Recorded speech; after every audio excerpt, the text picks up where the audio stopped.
Come and see how good I look. Okay, well, it's my great pleasure to introduce Maegen Hensley to the show. Maegen, what's your role over there at Prop Store? Well, here at Presley, I'm the director of asset management and warehouse. So I take care of all of the items that are coming in for studio auctions, actually. I know we're featuring our entertainment live auction items here today, but I primarily work with the studios. And so, throughout the year, we have somewhere between 6 and 12 auctions where we do smaller quantities and they're focused on one title. So, for instance, this year we had Lost in Space, that Netflix show, and then we had a series of unfortunate events, and then more recently we had Terminator Dark Fate. So it's just, sometimes it's 100 items, sometimes it's 300 items, but they're all focused on that one title, and it's all straight from production, so there's no, history or anything that we have to research, and it's actually a lot of fun. It's a lot of fun getting all of my hands on those pieces and being able to see what production has made. I bet. And maybe you can just lift the veil on this. Are you, before it comes to auction, do you talk to the production companies first, or do they approach you? What's the process there? Both, we have about 3 of us that work with the studios directly. We have relationships that are built with them. We find out, if we hear about a movie, we'll approach them and say, what do you think? Because you think this is going to be a great auction for us later? And it's a great relationship with them. They're always willing to see how we can get some of these things into private collectors' hands because they like to share with the public as much. It's also a great marketing build for if we have some things that are coming out or some shows that are ending and they want to, push that last season, and we can correspond the auction with that. So Right. It just occurred to me something that I think happens more in America than it does here in the UK, and maybe you can help me on this. I think I see some of the costumes go out on the road with the film more in the US, and perhaps I'll go to Mhm. cinemas or premieres. I don't think it really happens as much over here. I'm not sure about the opportunities. I just know that the industry is huge over here. I mean, you have Pinewood, obviously, and I do believe that they have sent out some things for a display or a museum. Our prop store main hub is in the UK, and so when they have their live auction, which is in November, they'll put on a display. And so there's plenty of opportunity in the UK to go ahead and see some of the things that have been on film or television. And then we have our own, our own displays here that we're doing for our June auction. As far as the studios putting on, the ones that have the more popularity, the ostentatious costumes, I would say, those are the ones that you really do see on the road. And then, of course, a lot of studios have their own private museums that people are invited to, the Warner Brother lot, the Paramount lot, that kind of thing. And people are able to come and see the costumes before they go to auction. So Yeah, I bet that's mm-hmm. exciting. Well, I'm keen to talk about some of the costumes that you have behind you there. Do you want to kind of work to your right to left? We've got a free button Sure. Elvis suit on to your We right there. do. Um, Yes. So go ahead, I'm going to put on some white gloves please. so that I can touch this thing. And I know that you guys are tailored focused. So I'm going to talk a little bit about the tailoring of each costume because I'm very knowledgeable in tailoring. So Great.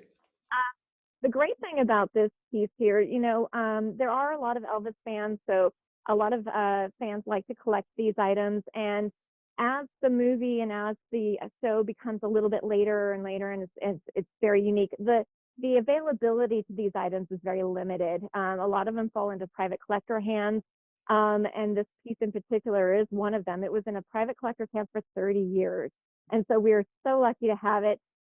It is made from production. I don't think that a particular tailor made it, but it does have those tailoring techniques, such as this lovely tailoring tack around down the center front. It's got the structure around the shoulder pads, the interfacing, anything that you see indicative of that type of construction that makes it very unique, very sustainable.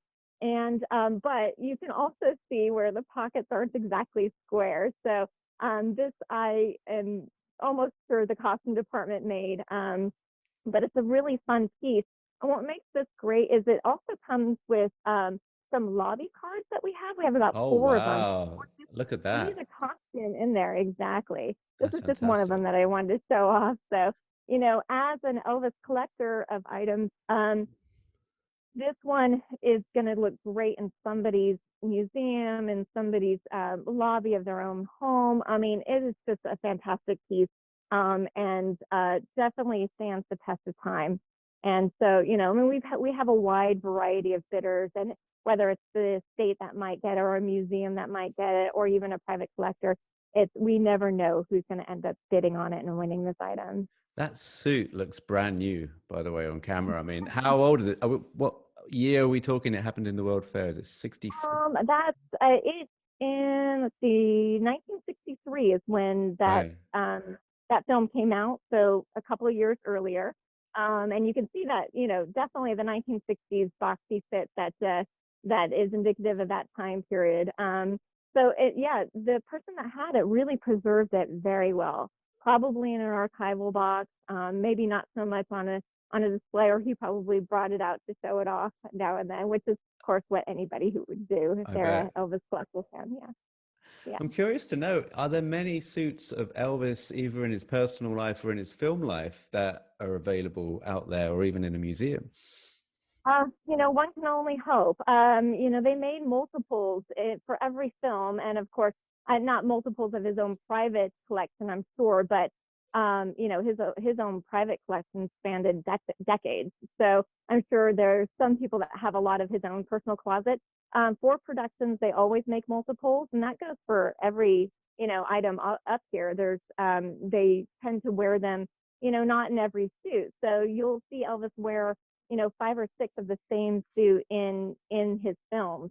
But because of the age of that film, this is a very unique piece. We haven't seen a lot of Elvis paraphernalia come through our doors, so that's why Right. this one's a nice gem. Yeah, and of course we've got the Elvis film coming out shortly with Tom Hanks. Exactly. Do films like that kind of neatly coincide with these kind of auctions? Does it bring a bit more excitement to these kind of suits?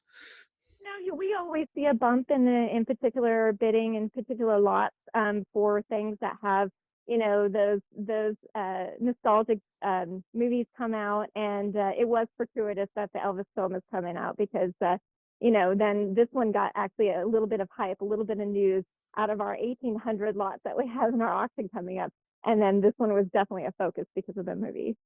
Megan, I'm curious, do we know if Elvis had a go-to tailor, either personally or for his films? Was there, I mean, I know he never left America, so I'm assuming he didn't like go to Savile Row or anything, but was there someone in his hometown that he used? That's a great question, and I don't know enough about Elvis to tell you. I do know that this one, I don't think that they used any particular favorite tailor for. As I said before, I think this one was definitely costume department made. But at least in that costume department, they had somebody that knew some tailoring techniques. Yeah, well, that's a really exciting piece. And what is the estimate for this suit? Do we know? Yeah, I do know. I've got a little cheat sheet over here. Right now, the estimate is 20 to 30,000 for this one. Okay. There is a starting price, so people can start and do absentee bid right now. And then on auction day, that's what we assume is going to go for is somewhere in between that range. Okay, great. And I should have said at the start, the auction start date's on the June 21st, running It through to the is. 24th. Great, okay. Can we have a look at the Riddler costume that you have back there? Certainly can. I'll try and scoot it out of the way here. This is Riddler from Batman, of course, 1990s. What's great about this piece is it is also production made.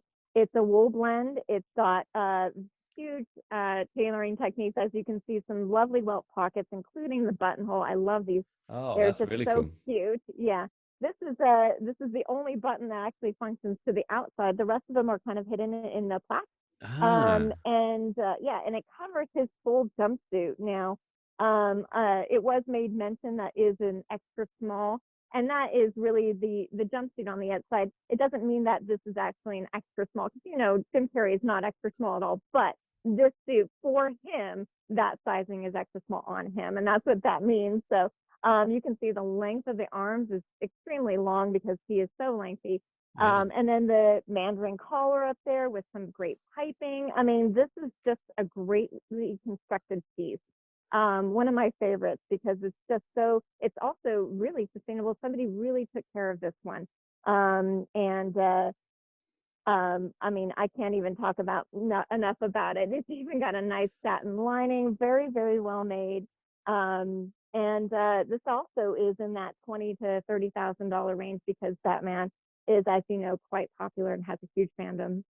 You know, as much as I love the suits, and as much as I might like a shirt from Blade Runner that Harrison Ford wore like 40 years ago, Right? I do like something that is completely design led. Like you highlighted the accent there on the buttonhole, and then the hidden Mm-hmm. placket beneath. It's Mm-hmm. it's something that would have been thought about perhaps a lot more than like a suit, you know, in terms of Right. what can we make Mm-hmm. that's possible here, and what kind of fabric will make it malleable. How do we manipulate that fabric? How do we embroider question marks on it? So Mm-hmm. you can just sense that there's a whole concept behind this, right? Yeah, well, as a main character, Riddler was going to have a lot more attention drawn to him, and the costume designer really honed in on this design. I mean, it's a Tim Burton movie, so as you can imagine, it was very pop. It was very, indicative of his style, and I think that the costume designer did an excellent job in creating that character, even a little bit more of his comic book essence into this live action movie. Was this Tim Burton? I think this was I thought it was a Joel Schumacher, this one. You're right. I'm sorry. I think the inspiration was Tim, though. Yeah, well, I mean, both great directors, right? And Yes, so exactly. the the Batman franchise as a whole, I know we also have other bits from Tim Burton, the Michael Keaton boots in the Yes. same auction that I'm very excited about.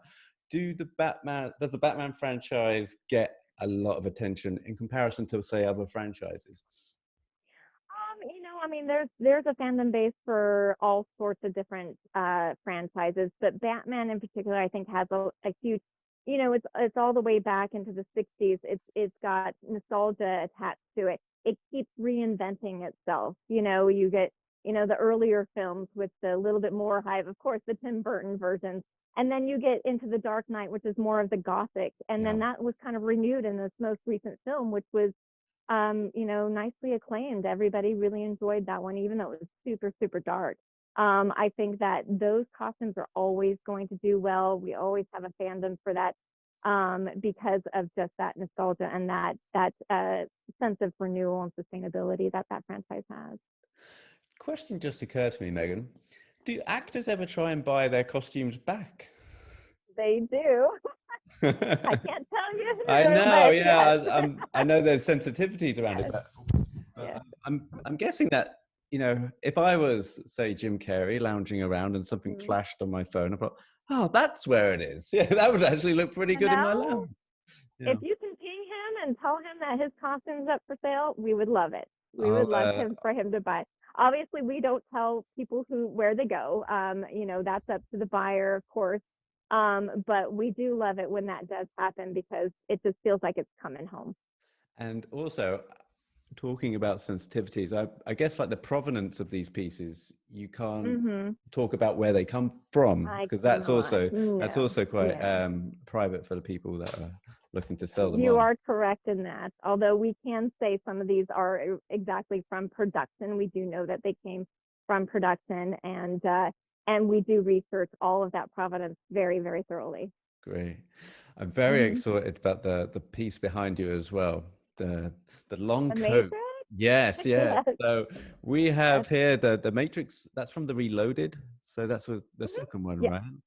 Uh, Yes. oh, Exactly. please talk to me about this. This is exciting. I will. I mean, it is a stunt. A lot of the main hero pieces haven't come out. This one came out with a batch of stunt coats that were made available. So we do know it came from production, and you can see on the screen caps on our website.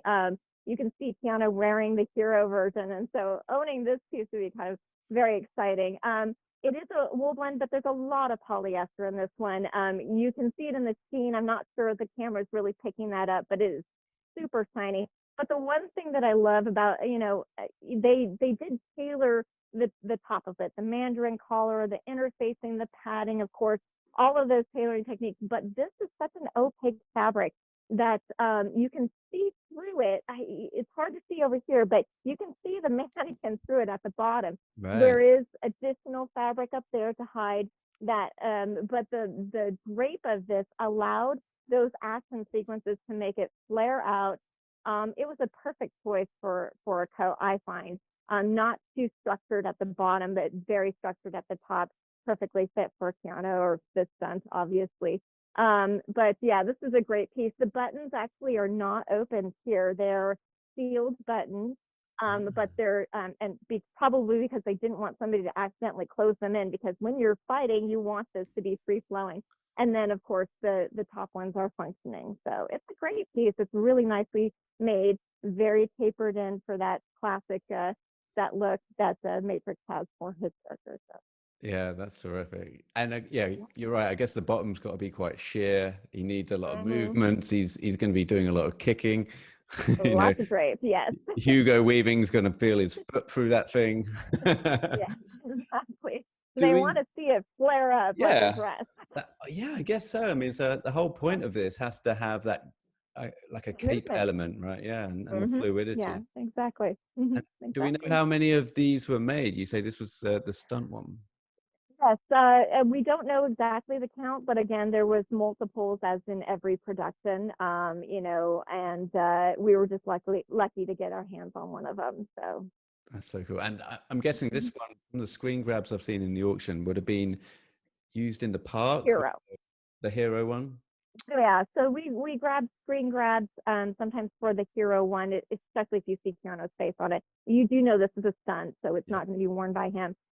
But it shows that it is exactly the same coat. Because, you know, as they're making these, they'll make the multiples and then they'll just set aside one for the Stunt. So really the only difference between is whether or not the main actor wore it or not. Right. That's a beautiful piece. I've got to say, it is. Growing up watching The Matrix and the Matrix series, this style influenced so many people in my local school and college. Absolutely. Everyone started to wear the Nero collars, the long leather jackets, the dark shades, and those overcoats. Yeah, I mean, even if you weren't goth, you were entering that genre just by being influenced by the style of this. So and growing up in that, we were all so emo and that was just our time period, and this was a great example of that expressing ourselves right into a movie, futuristic, no doubt. So, yeah. What I really love about these pieces is that sometimes when I feel like I'm a slave to my own nostalgia, I'm like, oh, crikey, you know, you got to look forward a bit more. But then when you see something that's actually really beautifully made or, you know, constructed, you think actually it's really cool to have these pieces, you know, still around and to look back on. Exactly. Yeah. And this one is particularly, I mean, it looks like it has been used. It doesn't look like it's overly used though. So it's a great display piece, nice and sustainable. I mean, the fabric is going to feel like it lasts forever. So it's a really nice piece to display. And how much are we looking for something for this garment? This one, because it's Stunt, let me grab my cheat sheet here. Sorry. This one is about $15,000 to $20,000 in estimate. Gotcha. I don't know all of those by heart. No, sorry. That's okay. The estimates can definitely be found online at propstore.com. If you go and take a look at our entertainment memorabilia live auction link, and then you can get in and see the full catalog, so you can see how much each of these are worth. And we'll leave a link down in the notes below so people can go straight there as well. So we have the Ron Burgundy suit there. I mean, how identifiable is that? Okay, so I mean, you can't miss it. It's walking down the street. We even have the shoes, and unfortunately, I don't have. I mean, the shoes are replica, but we have it to complete the ensemble. We do know that the tie isn't the one he wears, but it was added for production just to kind of complete the ensemble and make it a nice offering. But yes, this is our wool blend Ron Burgundy suit. It's a two-piece. It's got, this is so fun. I mean, this is definitely a tailor-made costume. It does have a label on the inside, but we didn't mention it in our catalog because it just says High Society, and you never know if that's a personal tailor or if it's a store that used to exist or a store that still exists. So that kind of provenance is almost impossible to really dig into, but we do know that this is from production. You can see in some of our screen caps. But the fun thing is, I love what they do to the detail of the inside. It is a silk satin print. It's got flowers. I mean, it's just the color of Ron, of course, and it's absolutely beautiful. It's got their welt pockets on the inside. I mean, this is definitely one of those high fashion, tailor made, probably $600 suits that production will have purchased for and custom made for the actor. Beautiful condition, of course. And I can't. Go ahead. And no, I was just going to say again, it looks brand new. I mean, someone's really taking care of that. Somebody's really taking care of it, and that's the great thing about these pieces that I selected, because they're just in such great condition. And even if you are tempted to wear it, which I know is faux pas for some people, this, as long as you've got that same build, it's just going to fit like a glove to everybody. It's got this nice kind of contour on the side seams. I mean, it's just an overall fantastic and fun piece. We do have the skirt. I kind of tucked it out so that you could see the pants. Also tailor-made, nice top stitching. I mean, this is just one of those pieces that is worth every penny. I recommend, if someone gets that suit, that's just got to be the party piece. I mean, you may as well turn up every party wearing that, right? Every Christmas parties, Easter, whichever. Yeah, definitely. 4th of July. Right? Yeah, that's great. And you got to grow the mustache out and the hair. Exactly. You got to have everything. You got to go for it all. Maegen, by any chance, do you have the last piece that we spoke about? I do. It's the headliner. It's sitting here. I know that you were. This is the whole reason for this interview. I know. Damn it, she's on to me. I know it. I wish we had a suit for you, but we do have James Bond's sunglasses made by Tom Ford. We have his lovely, and actually we have a box that comes with it. And as you know, he made some specific for the movie. And these are in great condition. They do look a little bit worn on the leather pieces on the inside. And I mean, what do you want to know about these? You want to buy them, I'm sure, is what you really want. So I'm just curious to know, we have some other Bond pieces on the auction, like we have some chips, we have some crew jackets, like chips, I mean poker chips from various films. But the sunglasses, I feel like you can do more with. Do you feel like this is more of a collector's piece than perhaps maybe a poker chip? Well, I mean, I think it's to each his own. You and I would probably love to buy one of these because it would complete our ensemble if we had, maybe a replica or an original James Bond, right? I would absolutely love these. I would even want to wear them. Right. But there's a lot of people that love to just collect the poker chips because those are custom made. You can't get those anywhere else. Tom Ford has his collection, of course, and you probably can make a replica of these kind of things, but not one that, of course, was worn by James Bond himself. So, it's neither here nor there. People will either collect this or they'll collect that, or might maybe just want a piece of the film, and it doesn't matter what it is. But yeah, that's all I can say. Well, they really look terrific. I know this comes with a certificate from Meg Simmons, I believe, the archivist. From Eon. So, Eon, which is the Bond company, that production company. Great. And was this from production? Yes, I mean, I'm not exactly sure if it came from a private collector, but it was in production. It came from production originally. So. You've got the best job in the world, Maegen. Thank you. I'd be horrible. I love my job. I'd be horrible at your job. Do you know why? Because I would be the guy. I'd be having a drink with my friends, and I'd be like, "Hey, do you want to go try on Daniel Craig's sunglasses? I've got the key to the office. It'd be like 2 a.m. and then I'd bring like Oh, that is so not allowed. Yeah, no, that's why I don't work with you guys. But that's it must be a great to see everything else that comes in like during the day as well. Like, I mean, it must be like every day must be like brand new with what you might be able to see in the office there. It is true. And, I'm one of those historical designers. I love anything that comes in that's fantasy, sci-fi, I'm a costumer at heart. So even though these are great, my favorite is probably the more ostentatious version of any kind of movie costume. And it just makes that job more enjoyable when you can be able to handle these pieces, take care of them, get them ready for their next owner. So Yeah, no, I bet. yeah.